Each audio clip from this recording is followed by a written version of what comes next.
We spend so much of our lives waiting for a specific version of an apology or a specific kind of validation that we don't realize we've become prisoners of an empty room.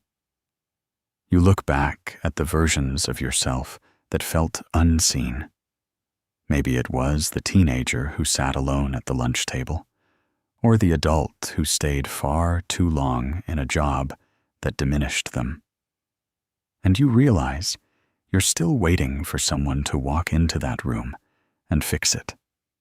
But the truth is, the people who hurt you or failed to see you are often incapable of giving you what you need. Expecting them to suddenly understand your worth is like asking a well that has run dry to give you a glass of water. Carl Jung once wrote, "I am not what happened to me. I am what I choose to become." It's a profound thought, but it's incredibly heavy when you're tired. Choosing what you become means you have to stop looking backward for a rescue party that isn't coming. It means taking a deep breath, looking at your own hands, and realizing that you are the only one who can walk into that quiet room and offer comfort to the person sitting inside it. Think about how much energy you have spent trying to rewrite history in your mind. You replay old conversations, wishing you had said something different, or wishing they had finally said the words that would make you feel like you mattered. It is an exhausting way to live, standing on the edge of a past you cannot change, hoping for a different outcome. Every time you do this, you leave your current self behind. You abandon the person who is here right now, the one who survived all of that, just to go back and try to fix a moment that is already gone. It takes a lot of courage to admit that the closure you want might never show up in a neat little package.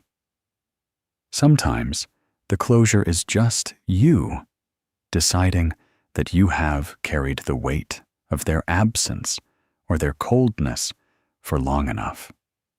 You have to grieve the childhood you didn't get, the support you didn't receive, and the love that was withheld from you. Grieving, it doesn't mean you are weak. It means you are finally facing the truth of what happened, so you can leave it behind. You have to let the tears fall for the younger version of you who had to be too strong, too fast. When you sit in this space between who you were and who you are, it feels incredibly lonely at first. The silence can feel loud because you are no longer filling it with the noise of trying to please everyone else. But this silence is actually where your healing begins. It is a blank canvas. For the longest time, your life was shaped by what you didn't get. Your choices were based on avoiding pain, avoiding rejection, and trying to prove that you were worthy of being noticed. But what happens when you stop trying to prove yourself? What happens when you look at that younger self, not with pity or regret, but with deep admiration for how they kept you alive? You realize that you don't need the person who broke you to be the one who mends you. You have the power to look at your own life and say, "It wasn't fair how things started, but I am responsible for how they continue." This shift is simple, but it changes absolutely everything. It is the moment you stop asking why they didn't love you, and you start asking how you can love yourself today. It means choosing to buy yourself the simple comfort of a warm meal, or giving yourself an extra hour of rest because you know you are tired. It means speaking to yourself with a soft voice when you make a mistake, instead of repeating the harsh words that were once thrown at you. You become the protector, the listener, and the safe place you always wanted. You realize that the rescue party you were waiting for isn't coming from the outside. It is already here, looking back at you in the mirror. From a very young age, most of us are taught that love is a transaction. You get a good grade, you get a smile. You stay quiet and don't cause trouble. You get approval. You become the reliable one who solves everyone else's problems. And suddenly, you're valued. We internalize this idea that we are only allowed to exist and be cared for if we are useful, successful, or completely convenient for the people around us. Think about how this shows up today. You might find yourself compulsively over-preparing for a simple presentation at work, driven by an undercurrent of panic that if it isn't flawless, you are a failure. Or maybe you find yourself automatically saying yes to a friend's favor, even though you are completely exhausted, because the thought of saying no makes you feel sick with guilt. You are trading your own well-being for a crumb of external validation. To break this cycle, you have to actively unlearn the belief that your worth is tied to your productivity or your compliance. You have to start practicing the terrifying art of being valued simply because you exist. It is a heavy way to live, carrying an invisible checklist everywhere you go, feeling like you have to earn the right to take up space in a room. You become a shapeshifter, changing your personality, your opinions, and your desires just to fit into the spaces left by other people. You learn to read the subtle changes in someone's tone of voice, the way they sigh, or the length of time it takes them to reply to a note, and you instantly blame yourself. You ask yourself, what did I do wrong? How can I fix this? How can I make them happy again? You become so focused on keeping everyone else comfortable that you completely forget to check if you are okay. This transaction ruins our relationship with ourselves because it teaches us that our feelings don't matter unless they are pleasant for others. If you feel sad, you hide it because you don't want to be a burden. If you feel angry, you swallow it down because you don't want to be seen as difficult. You learn to wear a mask of constant positivity or endless strength, but behind that mask, you are quietly drowning. You are drowning because nobody is looking out for the real you, the tired you, the hurting you, the human you. Unlearning this means making a conscious decision to drop the heavy weights you were never meant to carry. It means sitting on your couch on a Saturday afternoon, looking at a long list of tasks, and deciding that your rest is more important than your performance. It means allowing yourself to have an unproductive day without spending the entire evening punishing yourself with cruel thoughts. You have to realize that you are not a machine built to produce results, nor are you a prop designed to make other people's lives easier. When you start to step away from these old conditions, the fear will come. Your mind will tell you that if you stop performing, If you stop saying yes to everyone, they will leave you. And the truth is, some people might walk away when you stop being convenient for them. That is a painful reality to face, but it is also a beautiful filtering process. It shows you who actually cared about you and who only cared about what you could do for them. You deserve to be loved when you have nothing to offer but your presence. You deserve to be held when you are falling apart, not just praised when you are holding everything together. Start small. The next time you feel that familiar anxiety telling you to overextend yourself, stop. Take a slow, deep breath. Place your hand over your heart and tell yourself, I am allowed to rest. I am allowed to say no. I am enough exactly as I am, right now, in this very room, without accomplishing a single thing. This is how you tear down the old conditions. This is how you begin to love yourself for who you are, not for what you do. It's easy to notice when someone else is being mistreated. If you saw a friend being talked down to or ignored day after day, you would feel a surge of protectiveness. You would tell them they deserve better. Yet, when it comes to the dialogue running inside our own heads, we allow a level of cruelty that we would never tolerate from a stranger. Think about the last time you made a minor mistake, like dropping a glass or forgetting a grocery item. What did the voice inside your head say?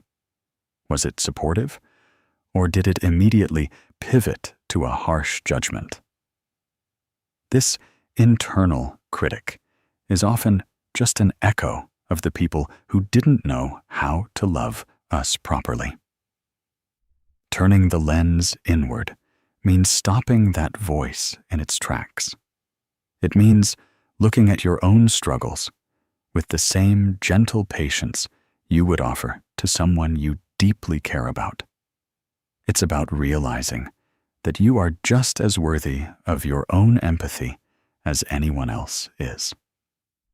We have spent years looking outward, looking at everyone else's lives, and comparing our internal chaos to their polished exteriors. We look at a coworker who seems to have everything handled, or a stranger walking down the street who looks perfectly content, and we immediately turn that observation into a weapon against ourselves. We ask, why can't I be more like them? Why am I always struggling to just get through the day? We become so practiced at studying our own flaws under a microscope that we completely lose sight of our own suffering. We treat our pain like a personal failure instead of a human experience. Think about what it really means to live with a bully inside your own mind. It means that even when you achieve something wonderful, the voice tells you it was just luck, or that it's only a matter of time before you lose it all. It means that when you feel lonely, the voice tells you it's because you are fundamentally unlovable. This constant internal bombardment leaves you feeling raw and exhausted, searching the outside world for anyone who will tell you that you are okay. But no amount of external praise can ever quiet a voice that is shouting from the inside. Turning the lens inward requires a massive shift in your attention. It means you stop looking for external validation to fix your internal wounds. Instead, you turn around, look directly at that harsh internal critic, and question its authority. You begin to notice the exact moments when you start tearing yourself down. When you burn a meal, or when you stumble over your words in a conversation, you catch yourself before the spiral begins. You stop and say, "Wait, I am experiencing a difficult moment. I don't need to make it worse by attacking myself." Imagine treating yourself like a guest in your own home. If a guest spilled water on your table, you wouldn't yell at them or tell them they are clumsy and worthless. You would quickly clean it up and tell them it's no big deal, because accidents happen. You need to start offering that exact same grace to yourself. You are the only person who will be with you for every single second of your life. If you are constantly at war with yourself, you will never find peace, no matter how beautiful your external life becomes. This practice is not about ignoring your mistakes or pretending you are perfect. It is about changing the tone of the conversation. It is about realizing that your pain deserves comfort, not punishment. The next time you feel a wave of sadness, anxiety, or shame, don't try to push it away or judge yourself for having it. Sit quietly with it. Treat yourself with the warmth you would give to a tired child. Let yourself feel what you need to feel without the fear of your own judgment. By changing the way you look at yourself, you change the entire foundation of your life. You realize that the most important relationship you will ever cultivate is the one happening right now, in the quiet spaces of your own mind. There is a quiet, exhausting perfectionism that haunts anyone who grew up feeling emotionally unprotected. When you feel like you aren't enough just as you are, you try to build a flawless armor. You try to have the perfect career, the perfect responses, the perfect life trajectory. You think that if you are completely beyond reproach, no one can reject you again. But this armor doesn't protect you. It just isolates you. It keeps you trapped in a cycle of constant anxiety, always waiting for the other shoe to drop. Jung touched on this burden when he observed, "The most terrifying thing is to accept oneself completely." He didn't say it was easy or pleasant. He said it was terrifying. Because to accept yourself completely means acknowledging the messy parts. It means accepting that you will make mistakes, that you will have days where you achieve nothing, and that you might still carry unresolved anger. True self-love isn't about fixing yourself until you are a finished product. It's about deciding that the unfinished product is already worthy of belonging. Think about the sheer amount of energy it takes to maintain that flawless facade every single day. You wake up and immediately begin calculating how to move through the world without making a single misstep. If you speak up in a conversation, you spend the next 3 hours overanalyzing the exact words you used, wondering if you sounded foolish or if someone misunderstood your intent. If you face a setback, like a project that didn't go as planned or a creative endeavor that fell short, it feels like an existential threat. It doesn't just mean the attempt failed. To your internal critic, it means you are a failure. This happens because you have conflated your safety with your performance. You became convinced that your flaws are dangerous things that must be hidden away in the dark, lest anyone see them and decide you are not worth keeping around. But when you hide your flaws, you also hide your true self. You live in constant fear of being found out, as if you are an imposter in your own life. You deny yourself the profound relief of being known, truly known, and loved anyway. Having the courage to be flawed means you finally stop trying to be superhuman. It means you allow yourself to be a regular human being who is sometimes clumsy, sometimes confused, and completely unfinished.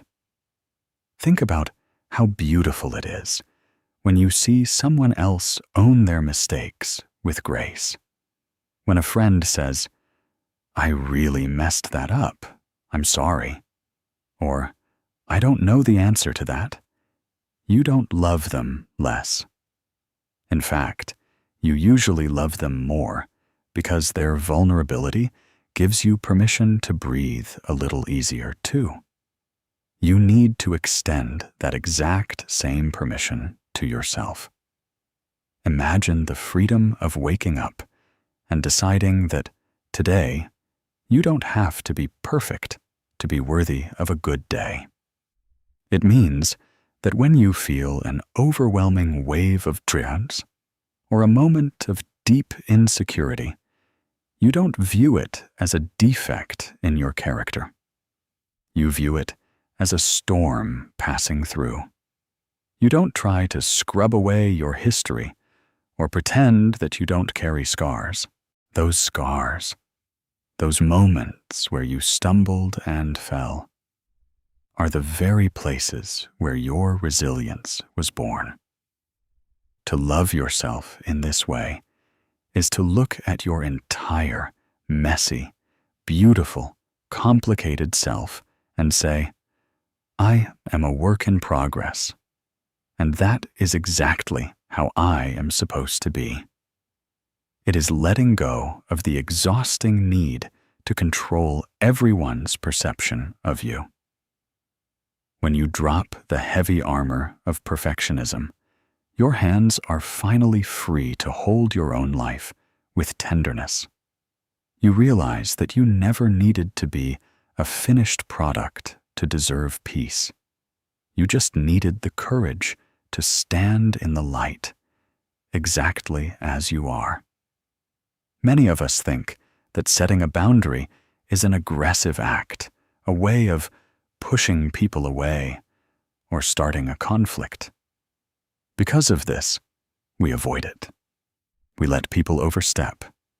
We let obligations pile up. And we suffer in silence, feeling increasingly resentful. We believe that keeping the peace outwardly is worth the chaos it creates inside us.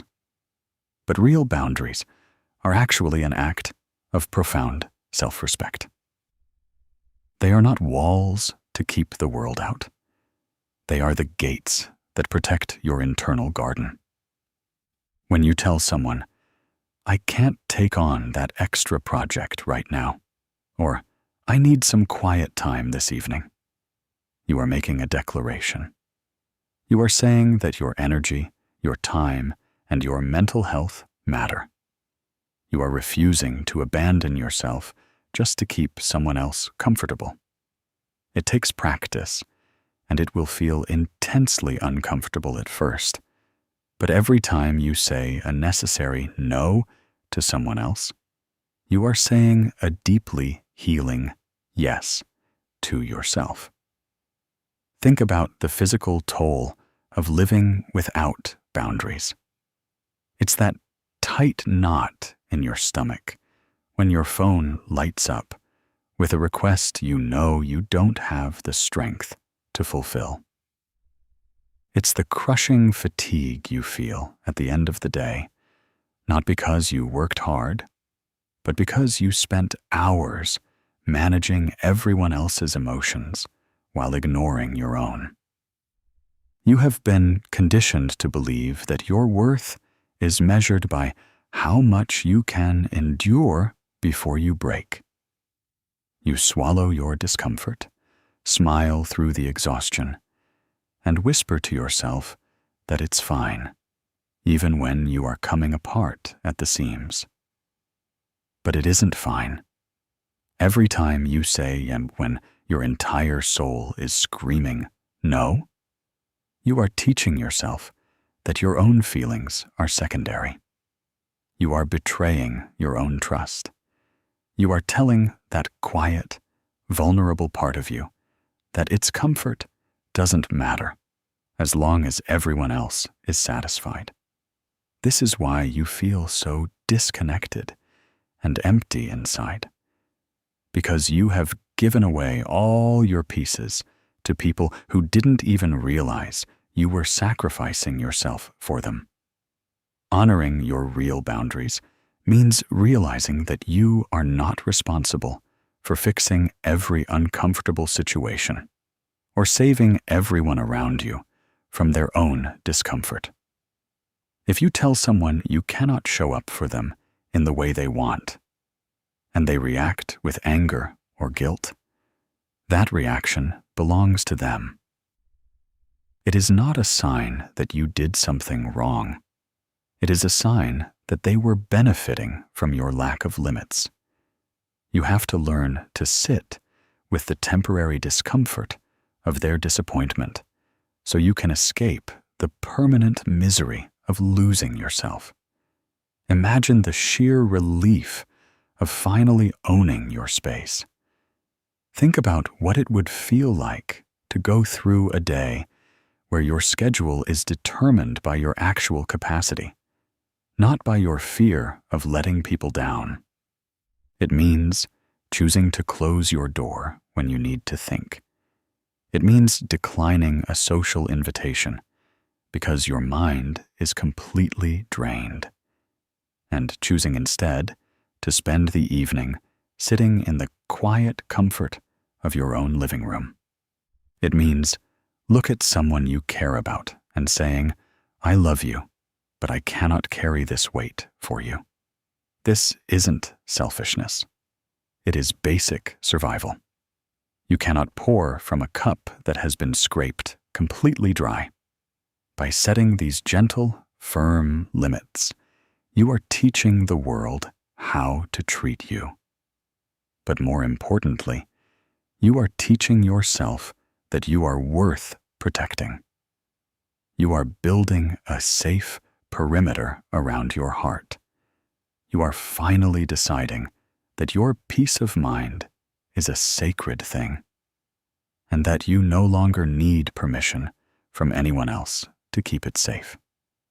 We often carry around a deep sense of lack, an ache that feels like it belongs to the present, but actually originated years ago.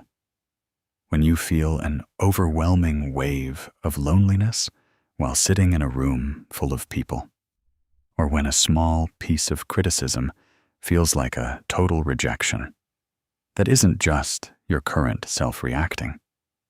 That is the younger version of you, remembering what it felt like to be dismissed. You cannot go back in time and rewrite your history. You cannot force the people from your past to give you the attention, safety, or encouragement they withheld. But you can choose to become the caregiver you never had. When that old ache flares up, instead of numbing it or distracting yourself by endlessly scrolling through a news feed, sit with it.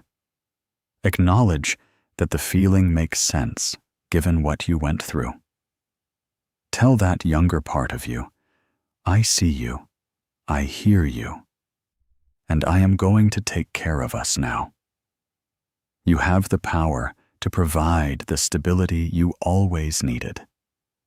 Think about how often you look for a parent, a partner, or a friend to tell you the exact words you needed to hear when you were 10, 12, or 15 years old. You might find yourself intensely hurt when someone forgets to praise an effort you made, or when someone doesn't notice that you are struggling. That sting is so sharp because it strikes a very old, unhealed bruise. It is the bruise left behind from all the times you were left to deal with big, scary emotions all by yourself, without a reassuring hand on your shoulder, or a voice telling you that everything was going to be okay. But relying on people in the present to heal the wounds of the past is a heavy burden for them, and a heart-breaking trap for you.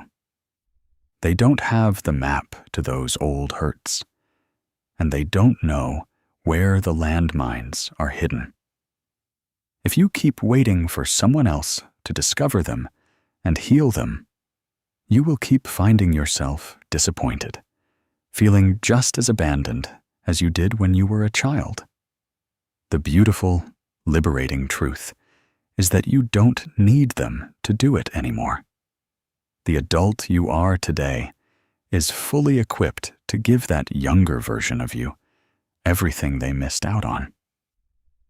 Meeting those unmet needs means changing the way you respond to your own emotional pain.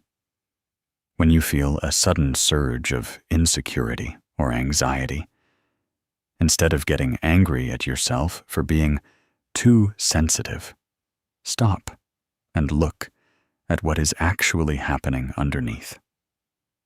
Realize that a child inside you is terrified of being abandoned or judged. Talk to that part of yourself. You can literally say it out loud or think it silently in your mind. I know you are scared right now. I know you feel like you aren't wanted. But I am right here. I am not going anywhere, and I will keep us safe. This practice looks like actively parenting yourself with the gentleness you always deserved. If you grew up in a house where mistakes were met with shouting or cold silence, you meet your mistakes today with soft words and reassurance. If you grew up feeling like you had to be the perfect student or the perfect child just to be noticed, you look at yourself today on a day when you are completely exhausted, and you say, you don't have to achieve anything today to be worthy of my love. Just being here is enough. It is a profound experience to realize that you can be your own source of comfort. You can create a life today that honors the things you were denied back then. You can buy the simple things that bring you joy, create a living space that feels entirely safe and peaceful, and surround yourself with people who treat your heart with care.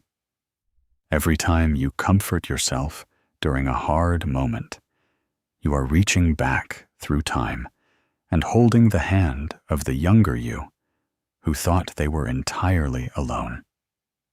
You are proving to them that they survived, that they grew up, and that they are finally, truly safe in your care. We are often our own most unforgiving judges. We look at where we are in life and compare it to an imaginary timeline of where we should be.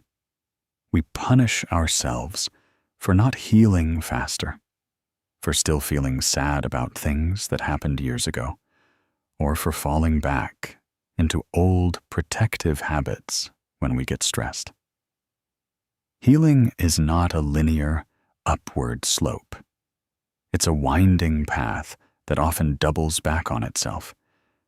Forgiving your limitations means understanding that your coping mechanisms, even the ones that are no longer useful, like shutting down or pushing people away, were originally developed to keep you safe.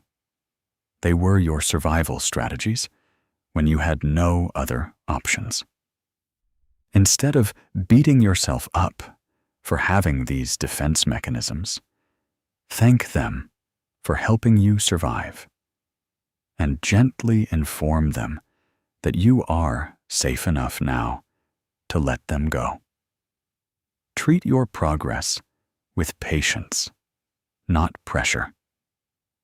Think about how much anger you hold against yourself for the days when you just can't seem to get it right. You expect yourself to be an unwavering pillar of strength every single morning. When you wake up feeling a heavy cloud of sadness instead, or when a wave of sudden anxiety makes it hard to leave your front door, you treat it like a betrayal by your own body and mind. You get frustrated and ask yourself, why am I still dealing with this? Why can't I just be normal?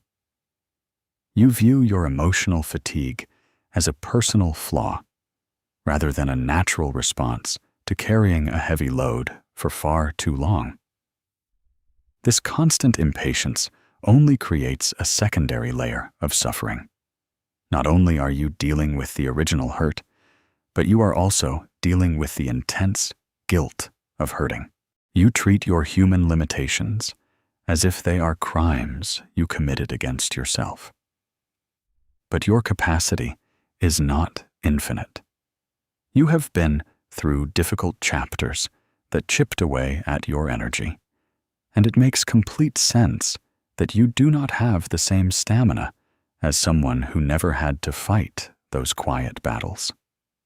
To practice the art of forgiving your limitations, you have to change how you view your low-energy days. When you find yourself freezing up, unable to make a simple decision, or wanting to hide away from the world for an afternoon, look at yourself with kindness instead of contempt. Realize that your system is simply telling you it has reached its current limit. It is saying, we cannot carry any more weight right now. We need a moment to just breathe. Instead of forcing yourself to push through the exhaustion, honor it. Sit down in a quiet room and give yourself permission to do absolutely nothing without feeling like a failure. Think about how beautiful it is to extend this forgiveness to your past choices, too. You might look back at a relationship where you allowed yourself to be mistreated, or a situation where you didn't speak up for yourself, and you feel a deep sense of shame. You think, how could I have been so blind? But you have to remember that you made those choices using the survival tools you had at the time. You were operating on a depleted battery, doing the best you could to find warmth and safety in a world that felt cold. You didn't know then what you know now. Forgiving yourself means looking back at that version of you and letting go of the resentment. It is wrapping your arms around your own vulnerabilities and realizing that your limits are not your definitions. They are just the boundaries of your current capacity. You don't need to be limitless to be worthy of love.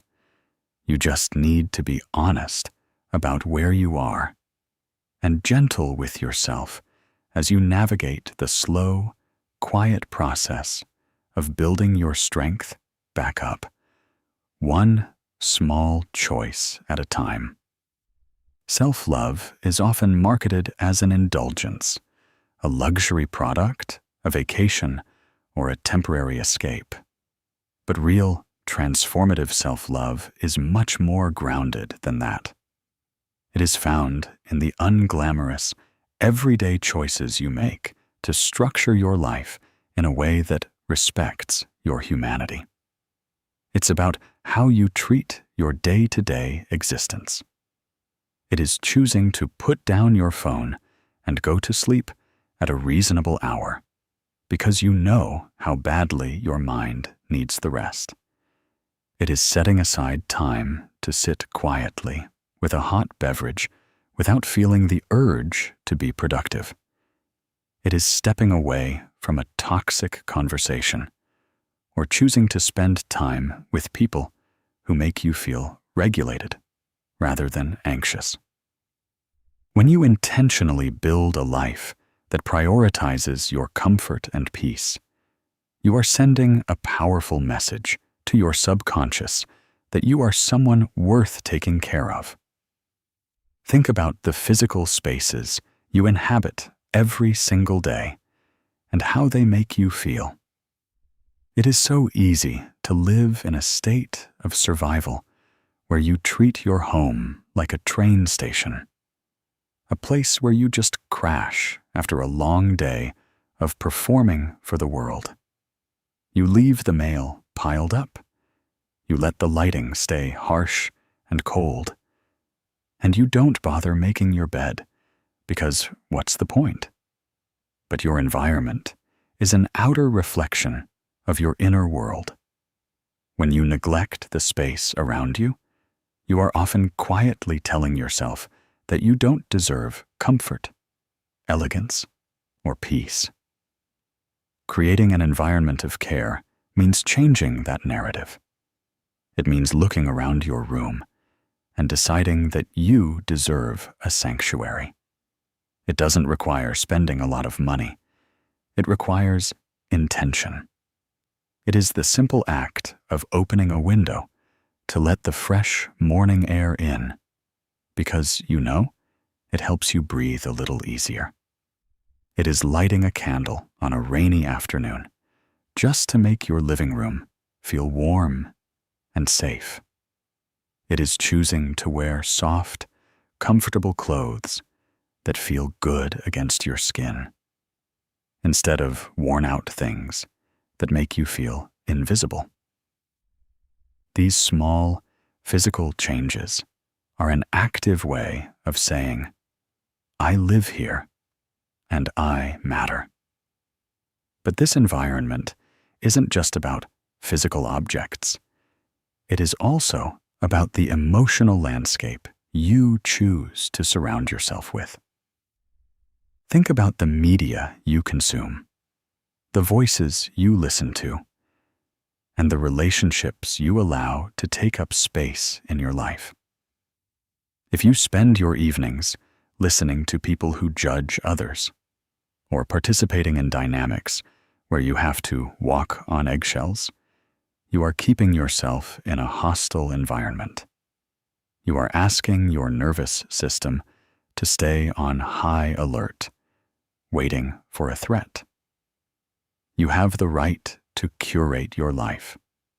You have the right to choose a quiet evening over a loud room that drains your spirit. Imagine the relief of waking up in a space where you don't feel rushed, where your morning routine is treated like a gentle ritual rather than a race against the clock. It is choosing to sit at the table and eat a nourishing meal slowly, tasting the food, instead of rushing through it while hunched over a laptop or staring at a television. It is giving yourself the luxury of a few minutes of absolute silence before you begin your day. Every time you make a choice that protects your peace of mind, you are actively reparenting yourself. You are building the safe, nurturing home you might have missed out on when you were younger. You are creating a soft landing spot for the days when the world outside feels too heavy and loud. When you step into a life structured around genuine care, you start to realize that peace isn't something you have to travel far away to find. It is a quiet sanctuary you have built with your own hands, step by step, right where you are. When you grow up without the love or validation you needed, it is incredibly easy to fall into a passive mindset. You start to feel like life is just something that happens to you, and that you are forever at the mercy of other people's choices, moods, and opinions. You become an observer in your own story, waiting for permission to change. Reclaiming your agency means realizing that the permission you are waiting for can only be granted by you. You hold the pen now. You get to decide what your values are, what kind of life you want to build, and who gets access to your energy. Jung described this deep process of self-realization as a journey toward becoming your true, individual self. It requires you to stop asking, "What do they want from me?" and start asking, "What do I need to feel whole?" The moment you start making choices based on your own internal truth, you stop being a victim of your past and become the author of your future. Think about how much of your daily life is driven by the invisible expectations of people who aren't even in the room with you.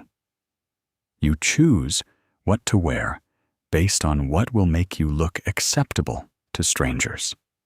You choose a career path or a lifestyle because it's what your family always expected of you, even if it makes you feel empty inside. You stay silent during a discussion because you are terrified that if you share your true thoughts, people will look at you differently. You have handed the steering wheel of your life over to a crowd of voices that do not have to live with the consequences of your choices. Living this way makes you feel like a passenger in your own body. You look at your schedule, your relationships, and your daily habits, and you feel a profound sense of detachment, as if you are watching a movie about someone else's life. You find yourself waiting for some big event, a new year, a changing circumstance, or a sudden realization from someone else to finally give you the green light to live the way you want to. But years can pass by in that waiting room of hesitation, and the scenery outside your window will never change until you decide to step up and move. Taking back your agency doesn't mean you have to make a massive, dramatic life upheaval tomorrow morning. It starts in the tiny, quiet corners of your day. It is the moment you look at an invitation to an event you dread and choose to say, "I am not able to make it," without providing a long, manufactured excuse to justify your absence. It is the moment you decide to listen to the music that actually moves you, read the books that genuinely interest you, and explore hobbies that make you feel alive, regardless of whether anyone else thinks they are cool or useful. It means standing in front of your own reflection and realizing that the people who hurt you or failed to support you do not get to dictate how the rest of your story turns out. They had their say in the early chapters, yes, and those chapters were painful. But they do not get to write the ending. You are allowed to look at the patterns of your past and say, "That ends with me. I am choosing a different direction now." Imagine the weight that lifts off your chest when you realize that you no longer need to be understood by everyone to move forward. You don't need to convince the people from your past that they were wrong about you. You don't need their approval to walk a new path. Your life belongs to you, and you alone. When you begin to make decisions based on what brings you peace rather than what avoids conflict, your posture changes. You start to walk through the world with a quiet, solid sense of belonging. You are no longer asking for permission to exist. You are simply existing, fully and beautifully, on your own terms. At the end of the day, the most stable relationship you will ever have is the one you build with yourself. People may come and go, circumstances will change, and the world outside will always be unpredictable. If you anchor your sense of worth entirely in external things, in your achievements, your relationships, or how much people approve of you, you will always feel unsteady. To be the love you needed means becoming your own safe harbor. It means building a sense of internal security so profound that no matter what storms happen outside, you know you will not abandon yourself. You become the person who holds your own hand through the panic, who celebrates your small victories when no one else is watching, and who accepts your flaws without conditions. You are no longer waiting to be chosen, because you have finally, fully chosen yourself. Think about what it really means to be an anchor for yourself when everything around you feels chaotic. For most of your life, when things went wrong, your immediate instinct was probably to look outward, frantically searching for a reassuring face, a text message, or a sign that you were still okay. And when that reassurance didn't arrive, or when people let you down, it felt like the ground beneath your feet completely gave way. You felt entirely exposed to the cold wind of rejection. But becoming your own safe harbor means that when the world gets loud and terrifying, you turn inward instead of running away. You learn to create a quiet, unbreakable sanctuary inside your own ribcage. It is the deep, comforting knowledge that no matter who walks away from you, no matter what mistakes you make, and no matter how many times you have to start over from scratch, you will always show up for yourself. You will be there to pick up the pieces, dust them off, and piece them back together with absolute tenderness. Imagine the incredible freedom that comes when you stop asking the world to validate your existence.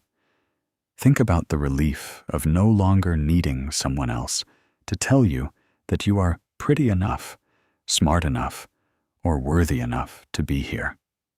You look at your own journey, the quiet nights you spent crying on the floor, the heavy mornings you dragged yourself out of bed when you had no strength left, the silent moments where you chose to stay kind even when the world was cruel to you.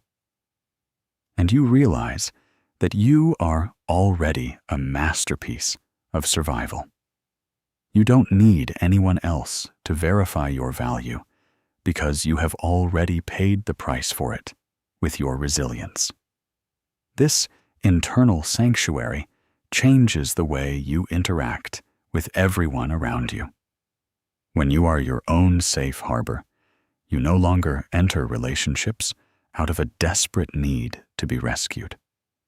You don't look at a partner or a friend as a life raft to save you from drowning. Instead, you approach them as a whole person, looking to share your life rather than looking for someone to complete it. And if a relationship ends, or if someone changes their mind about you, it will still hurt deeply, because you are human and you feel things fully, but it will no longer destroy you. The foundation will hold, because the foundation is built on your own self-respect. So take a slow, deep breath right now, and let it settle deep into your chest. Look back at how far you have traveled, how much you have unlearned, and how beautifully you have kept yourself going.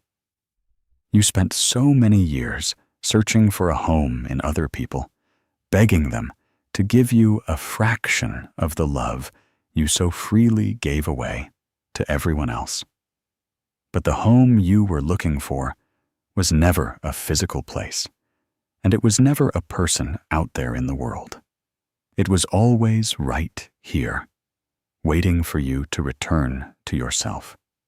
You are the love you always needed. You are safe, you are whole, and you are finally home. The journey of becoming your own safe harbor does not end because the words stop. It is a quiet, continuous practice that unfolds in the tiny, unseen moments of your everyday life. It lives in the choices you make when no one else is watching. When you choose to forgive yourself for a clumsy mistake. When you breathe through a wave of old anxiety without judgment. And when you quietly step away from spaces that require you to shrink.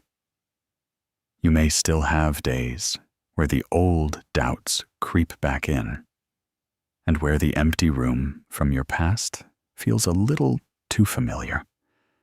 That is not a sign of failure. It is simply a sign that you are human, carrying a human history. Healing is not about never feeling the ache again. It is about knowing exactly what to do when it arrives. It is about having the tools, the gentleness, and the patience to hold yourself through it until the storm passes. As you move forward into the chapters you have yet to write, carry this truth close to your heart. You were never broken beyond repair. You were just left to grow in a garden that didn't know how to nurture you. But you are the gardener now. You have the power, the agency, and the profound capacity to give yourself the warmth, the protection, and the unconditional acceptance you always deserved. The search is over. You do not have to beg for crumbs of affection, nor do you have to earn the right to exist.